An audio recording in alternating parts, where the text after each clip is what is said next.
So, hello everybody, and this evening I'm talking to Gary Williams of Thriving in a Crazy World, Stoic Solutions is what he's all about. And I'll just in case you want to know why you want to know about Stoicism, Gary sent me recently something called the Thriving Like a Stoic toolkit, and I'll just read the first line or two and the last few lines. So here we go. How can Stoicism help us deal with tyranny, bring about justice, and help us to deal with this crazy modern world we live in?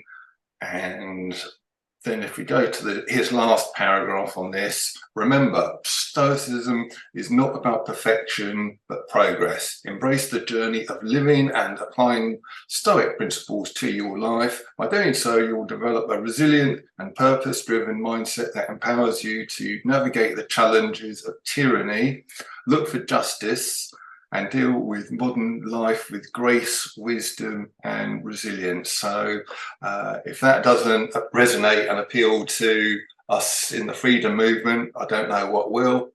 So it sounds like, as far as I'm concerned, something I want to learn more about, and hopefully quite a few other people will think the same thing. So the first question is going to be, what is Stoicism? Because I've only got a very, very basic grasp on it. We hear people with a stoic personality, don't we?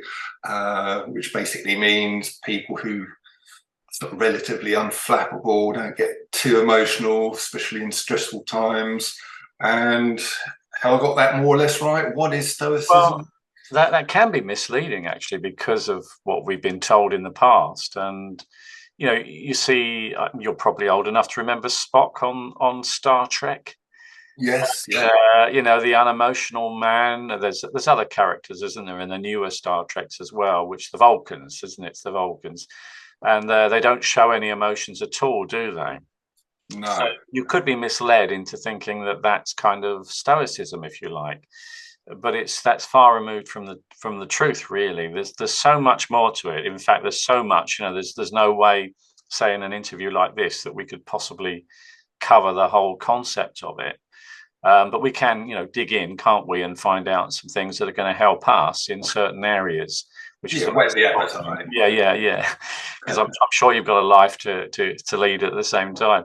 But if we go back, say, 2,000 years, probably more than that, actually, go back to the Greeks that first introduced this. It's actually I think there's a guy called Zeno. He was a wealthy merchant. And unfortunately, he lost everything. His boat went down. He was sort of shipwrecked, but he didn't let that faze him because he'd been studying with another group of people. I think they were called the Cynics, actually, before that. And so he'd learned a thing or two from them. So he started up a business, if you like, teaching a new process called Stoicism. And that's where he made his money. And also he was able to give that to, teach emperors and people like that, because he's well connected anyway in all those years ago. And so that's where Stoicism came from that particular guy. And really a lot of the phrases and things like that, famous phrases, have come out of those sorts of things, like the obstacle is the way. So you can see where that came from the shipwreck and everything else. So that, obstacles can actually be a good opportunity to improve yourself through the challenge that you're facing. And that's kind of what we're doing now, isn't it? Is trying to get through all these things that are happening. So it can actually bring out the best in us personally. We'll go into more of that later, yeah. So does that explain a little bit about the history of it? It does, really, yes. My first things, what is its history? Where did it come from? Who originated it? So you've answered that beautifully. What is Stoicism? If you can just give it, package it into a nice and neat elevator speech. Really, I mean, Stoicism, God, that's such a big subject. But I'm actually quite new to Stoicism. As you may know, I've done NLP, I've done psychology, I've done hypnosis, I've done all kinds of things.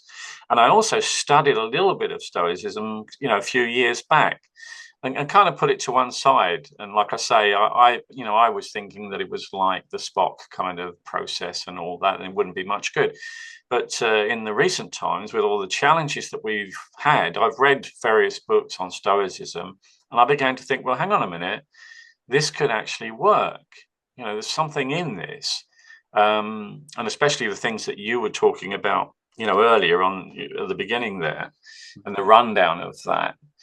And it really is, Stoicism is a way of improving your mind so that you can face those particular challenges that are coming, not be affected by all the emotional stuff, which a lot of us have been through, haven't we? Yeah, I've been there. Yeah, and more than that, be able to deal with that, in particular ways. And there's a whole system. I can give you the rundown of the system, Yeah, the principles, if you like, of what that's all about. yeah, that'd be great. Yes, We yes. won't be able to cover all these principles today. There's No. there's seven in total, and they're all, once you get into the depths of them, there's a lot in there. I've had to write them down, actually. There's, to remember the principles. Okay. Like I say, I'm reasonably new at this, so with the Stoic side. But the first one is virtue as the highest good, nature and reason, and they don't mean nature in the way that we think. Also, the dichotomy of control, acceptance of fate, which is not always easy, that, and impermanence, living in the moment, and you might be familiar with that one, self-discipline, social virtue, which is the seventh and last one, and that means sort of working with community and all that kind of thing. And that also includes justice as well, because another misconception about Stoicism is that you kind of sit back and you don't get involved. But within Stoicism, they talk a lot about justice. And that's a very familiar word, isn't it, to us as such? So it's not like you're letting things go in that respect. If, it's about fairness, like your channel, it's about fairness and justice as well. So that's incorporated within those principles. Yeah. Does that all make sense there? It does to me, yes. I'll get rid of that long list of principles there. Indeed, yes. So, how did you discover it, and how did you get into it, and why did you get into it? Well, like I say, going back to the fact that I read a few books about it, and then saw that the principles and the other, elements within it were quite important as well, and it was really helping me. That's the thing. And as you know, I run my own channel anyway, and I thought, well, hang on a minute, it's benefiting me. Why am I not sharing this with other people? Surely that's what we're about, isn't it? That's what we're trying to do. Because as you know, there's a lot of channels that just talk about the negative all the time, don't they? And it's it really got to a point, because I go to a group myself of people, the stand in the park and everything. Yeah. And I was watching people get more and more anxious, more and more stressed out by what was going on. And they were going on Telegram and watching every single piece of information that was coming along. And they really needed some kind of a detox from that whole process, because it really was affecting them. And, what we do need the most is to be able to fight back, if you like. And if we're emotionally unstable and not balanced and affected, we've got anxiety, we've got stress and all the rest of it, how are we going to do that? Indeed. How is that possible? So, this process was ideal, really, to deal with that issue. Yeah. Okay. Well, one thing that's come onto my radar really in the last 3 months is more and more people who I meet are saying, I just want solutions now. I know what the problems are. Give me solutions. I was talking to a lady just the other day, a couple of days ago. Right. She was talking about that quite a lot, and many other people are. So it's something that I think us in the freedom movement are wanting, and I'm grateful to you to be offering this as a solution or a possible solution for people. So, that is one thing I'm coming to realise, and one thing I want myself as well, solution. So, let's just see.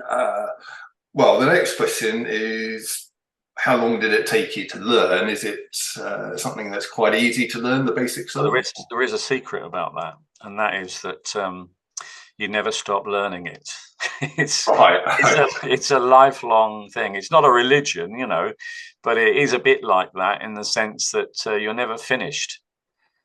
And you find, I do a journal, which is the Stoic journal. So every day I write down my thoughts, and then I also read different Stoic quotes, from the famous people from all those times ago. And each time you do that, you learn something a little bit more. I've got a collection of 80 Stoic quotes stored away. I might actually release them at some point to people. And each time you read a new quote, you learn something new. And then you write down in your Stoic journal what your feelings are about that, how that's reflected in your life, what you've experienced during the day, maybe that might be to do with that. And so you build up this gradual learning. But like I say, that diary is a year long, isn't it? Yes. And it's got questions within the diary that ask me stuff, and I answer those questions. And, I'll talk about books like that as we go along. So you can see it's a lifelong study. Does that answer the question? It does really, and some of those things you've been mentioning is actually in your Stoic toolkit. The daily Stoic quotes and the keeping a Stoic journal. So it's all here actually. So I can highly recommend this toolkit, but we'll talk about that at the end where people can get it. Did I mention the values of the Stoics? No, not yet. Let's go into that. Yeah, because we've all got values, haven't we? And it's what keeps society together, isn't it? And as we've seen so far, a lot of the values are being stripped away, aren't they? And that, if you like, that keeps the family together, and it keeps society together and everything else. So we need to have some values. And the Stoics did have values. The main ones, they were courage, wisdom, and justice, as I've mentioned before, and also temperance as well. So they were their main set of values that they used, or were created as a kind of law for what they're doing, if you like. Yeah. Okay. Yes. So I think it's important to have a framework of values, good values, obviously, to hang your life on. And it's like Christianity, isn't it? That has like a set of values and everything as well. Yes. And these are particularly useful in the time that we find ourselves at the moment. So, we need all these ingredients, don't we, to like we were saying, putting them in the toolkit. Yes. So we can move forward. Okay. So the next question I've got here is, where did you learn about Stoicism? I know you just said it's a lifelong journey, but what I say in the books really launched you to it? Yeah, I watch videos from time to time, and I read. I've got on the back behind me here, I've got quite a collection of Stoic books and things, which I'm reading, and I'm buying new ones in all the time. But I'm not using Amazon. I'm using somewhere else Okay. to buy them. I'm being quite clear about that, because that's also integrity, which is another important thing. Sticking to that, that's just another subject, but that's really important to me, and the books are really, really helping. And of course, we've got the internet now, so you can explore all around. I'm going to put a list of books actually up on my community area on the YouTube channel. Okay. So people can, actually refer to different books that are available. I've got that book, haven't I? As well as the toolkit, that I've created as well, which is quite useful.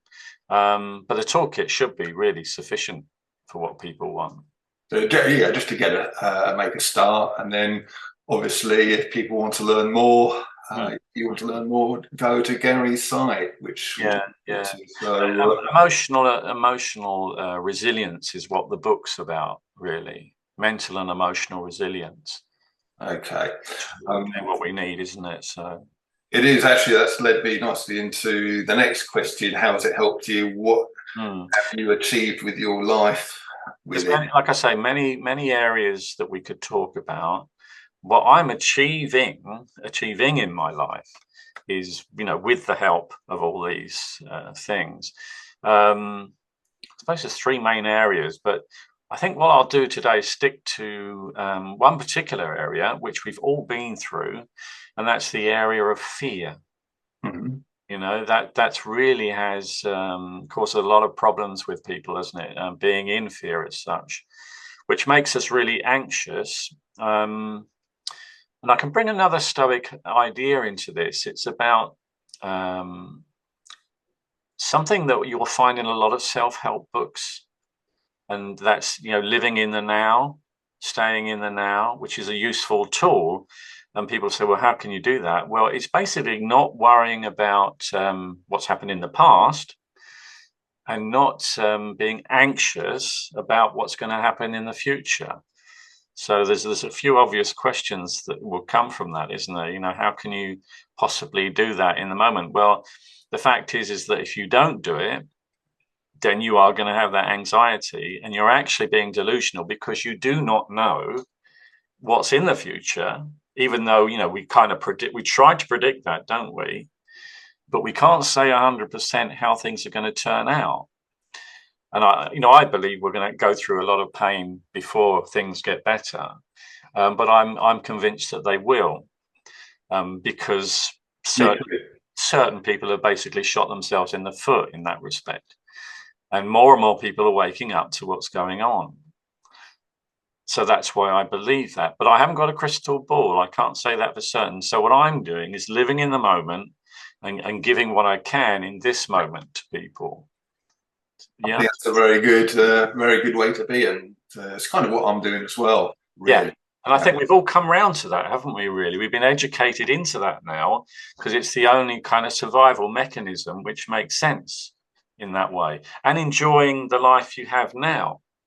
Yes, yes, that's what I know. You've just been on holiday. I'm out and about, doing all kinds of things, living in the now. It's sort of really good, but also preparing for the future. Yeah, I was going to talk about that, because within the Stoic principles, and the way that they conduct their life, if you like, is a thing called negative visualization. Now, this goes against what most people talk about, isn't they? Say, no, you've got to be positive,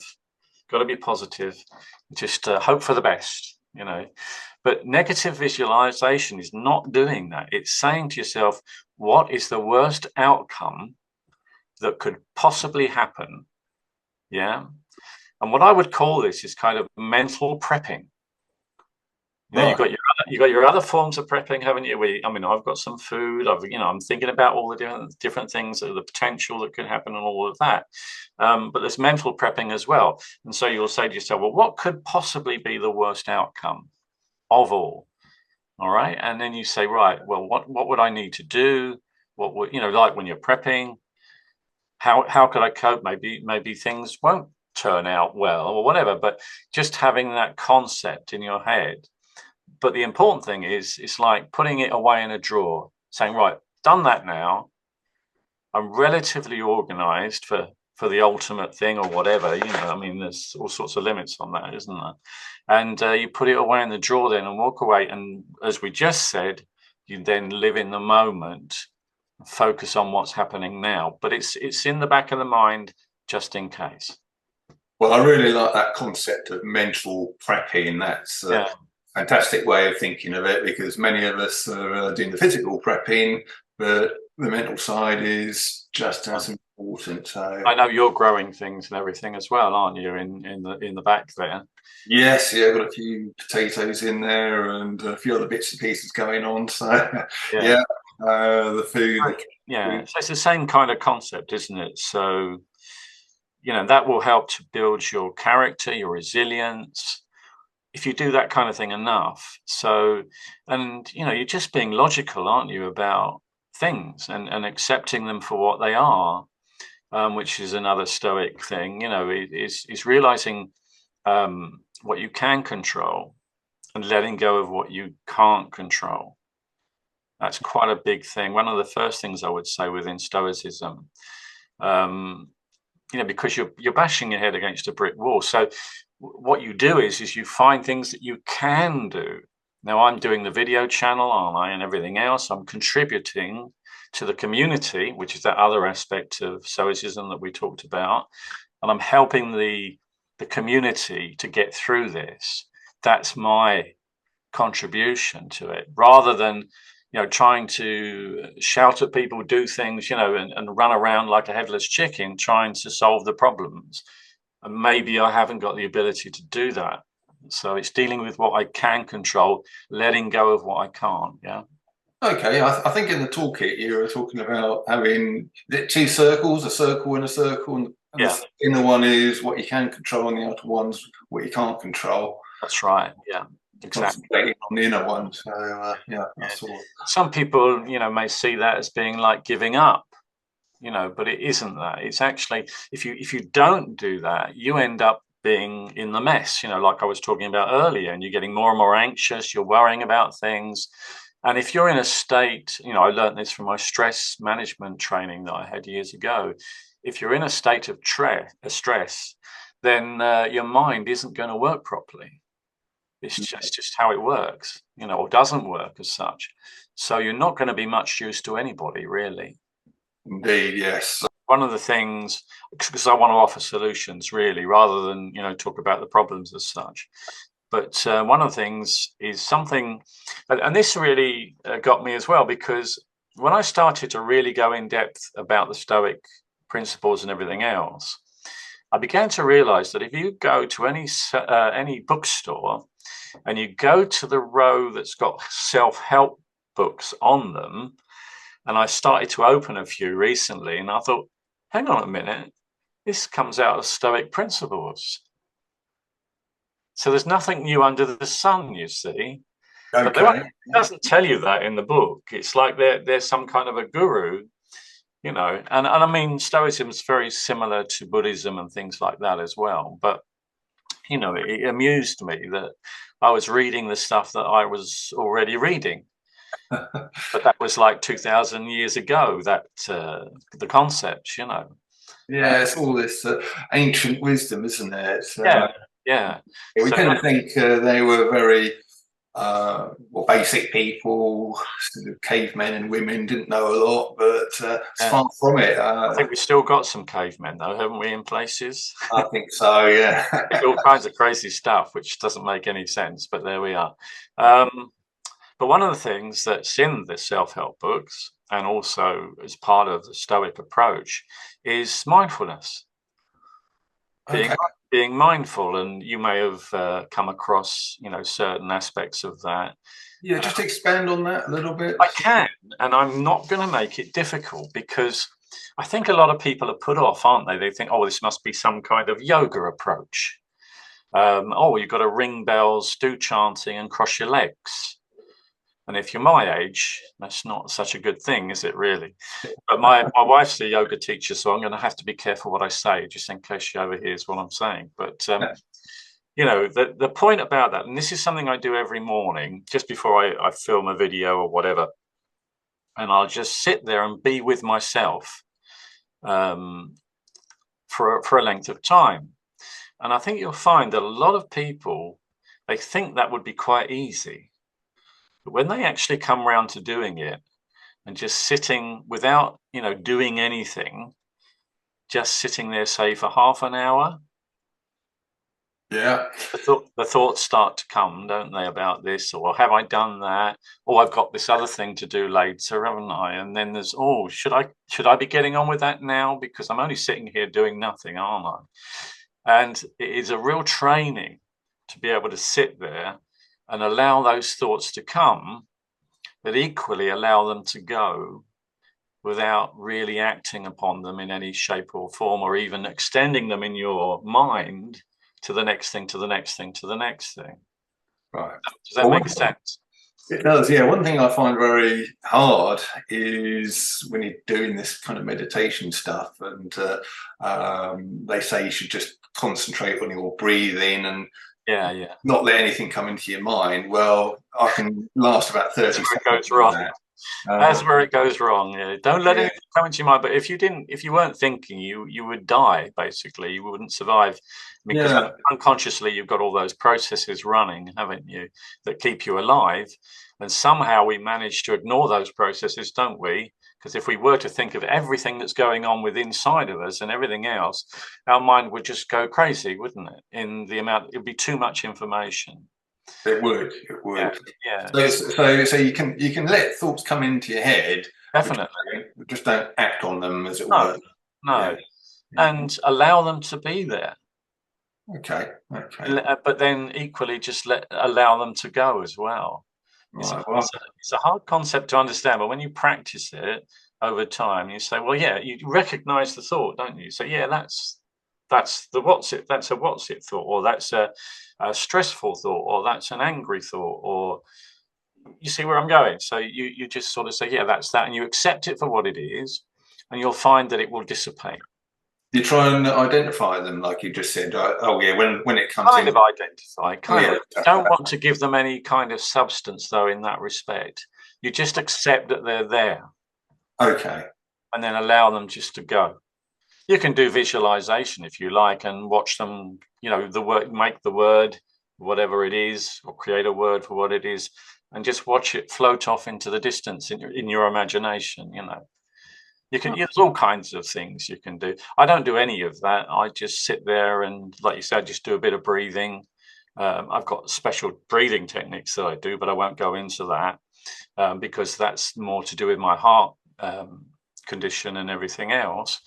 And I would say to people as well, if you are going to go into breathing, do be very careful if you have got any of those sorts of conditions. The old adage, I can't even say the word, consult a doctor, always consult a doctor. Mind you, I used to say that a lot, but not so much anymore, if that makes sense. Yeah. But you know what I'm saying, be careful Indeed. and Indeed. look after Yeah. yourself in that respect. Don't attempt anything too difficult. What I do is quite tricky. It involves holding the breath and all sorts of things a certain length of times and release and all the rest of it. So, but we won't even go into that, just in case anyone starts to try and do that sort of thing. But the Okay. basic thing is mindfulness, isn't it? And just to be on your own and to sit there, a bit similar, I suppose, to reading a book, if that makes sense. So you're just taking some time out, aren't you? And just not involved, to say, being on the internet or on your mobile phone or all the usual things we do, and just taking time out. Even just sit there, watch the trees. If you've got a window nearby, just Yeah. focus on the trees. I mean, a lot of meditation people get a candle, don't they? And they just focus on the candle. Well, definitely, letting go of the fear, as you mentioned earlier on. Uh, there's been a lot of fear over the last 3 years, both on the mainstream side, Yeah. fearing this thing going around, but also on our side, the freedom movement side. Mm. Full of fear from everything from mandates to 15-minute cities and agenda 2030 and all the rest of it. So there's plenty of fear there. And yeah, to find tools Yeah. like that to. I did make a list actually of famous people that have used Stoicism. And when I say famous, I mean really famous people like, Anne Frank, Right. that kind of serious. Oh, okay. And for the life of me, I can't remember the guy's name, but there was a guy that was in a concentration camp, back in World War II. Franklin, was it, or something like that? Yeah, it escapes me at the moment, but he used Stoic principles as well. And one of the things that comes from that is really that, we talk about freedom, don't we, a lot, that we want to be free. And that's another area really that needs to be covered. Yeah. But then if you ask yourself, how free were we before all this stuff started to happen? Yeah, I've asked that question. Yeah. Not really, were we? No, You can say you're free and you can go on holiday and things, but you not really. You've got to keep your nose to the grindstone, keep going to work, yeah, and yeah, you've only got exactly. four weeks of holiday time, really, haven't you? So Yeah. So hopefully, we will and maybe what's happening to us now eventually will bring about some kind of change in that respect, so that we're not running that kind of life anymore. You know, there's some other alternative, if you like, to that. I don't know what that is, but we definitely need a change, don't we, in that respect? Yes. But going back to Stoicism, really what they're saying within Stoicism, the only real freedom, because all of this other stuff, you know, is go back centuries, there's never been freedom. We've always been serfs or slaves or whatever to the rich people, you know. Yeah, too right. Yes. Yeah. So there's never really been freedom. The only real freedom is the freedom that you have within you to think what you want to think. And going back to the story of the guy that was in the concentration camp, that's what got him through, you know, by keeping that concept in his head that he was still free to think whatever he wanted to think, and there was nothing they could do to change that. Okay. So those circumstances around the outside of him, you know, were causing him a problem in a big way. I won't go into all the details, but you know, he was still able to think freely, and he was hanging on to that and managed to come out the other side. Is that Whereas, something that Stoicism really makes you aware of? You know, the yeah, power of the mind and the way you can, you know, be free with it, as it were, even if you're not physically free. yeah, and that works around the issues of accepting fate. That's another big Stoicism thing. Accepting fate in that way doesn't mean you agree with it, you know. And like I say, you do what you can, don't you, to work towards a good goal to help community, to get justice and all the rest of it. But you also have to have that ability to accept your fate as well. Okay. Unless you can do that, then you're always going to be in fear of what's coming. Yeah. So it's a tough one, isn't it? Yeah, yeah. But for me, it's not. Okay. So I think I shared with you before, you know, I had a near-death experience and everything. So I know that at some point the clock runs out, you know, Yes. putting it mildly. Um, so it's best to enjoy every moment and be grateful, which is another Stoic aspect as well, to be grateful for what you do have. And unfortunately, in the world that we live in, everyone's chasing a dream. Well, not everyone, but a lot of people are looking for money, more money, aren't they? They want a bigger car, a flasher car, especially if you're young. That's another thing that Stoicism has helped me is driving. I'm now a better driver now Right. because emotionally behind the wheel, I'm different, you know, which stops a lot of accidents, prevents you from being involved in road rage and that kind of thing, because you don't tend to get involved. What I'm Yeah. trying to do is to, you know, put a lot of that out into my community pages on YouTube, because there is such a thing. A lot of people don't know it exists, but it's there. And also, you know, on the website as well, in the blog, I'm really putting out a lot of information, and I'm having to be careful of my time, because if I want to live like a Stoic, I also need to have that break, don't I, as well? So I've got to be careful of that. And having had 2 heart attacks years ago as well, I don't want to go back down those roads, do I? No, no, definitely These are not. all learning curves, though, aren't they? They're all learning processes. So, you know, the obstacle is the way, as I started off with. Right. Is there any closing thoughts you'd like to give Um, about this? I think we've said a lot already, but like I say, like I did say just then, the obstacle is the way, because it's going to help you to grow as a person. So, you know, all these challenges, if you look at them in that respect, rather than be put down by them, like you've had your legs kicked away as such, which is, I think, where certain nefarious people are operating from, aren't they, as such, and would like us to feel that way. And we're being distracted in so many different ways, aren't we? We need to keep our mental focus. And Stoicism is one way of doing that. Yeah. Right. Yeah, it's a very, very worthwhile topic to learn more about. It's helping me and it's helping people, and that's what it's Brilliant. all about, isn't it? Really. Okay, well, the final thing I was going to ask you is, how can we find out more? Your website, YouTube channel, newsletter, if you can just give all those details. Yeah, it's at a thriving stoic. It'll probably take you to Twitter and YouTube, because that's my YouTube handle as well. But the main part is the website, because that's got the majority of the information in it, and that is my name, so it's quite simple. So it's GaryPaulWilliams.net. GaryPaulWilliams.net. That's it. We can go in there and find all the resources. Yeah. And then you've got a newsletter you send out, haven't you? Yeah, we send that out. I have been sending that out on a Tuesday, but I get itchy fingers sometimes. I want to send another one. Right. Do you ever have that feeling when you want to do that? Yeah. There's so much to share, but I've got to be careful that I don't overwhelm people, because it's a lot of information to take in, isn't it?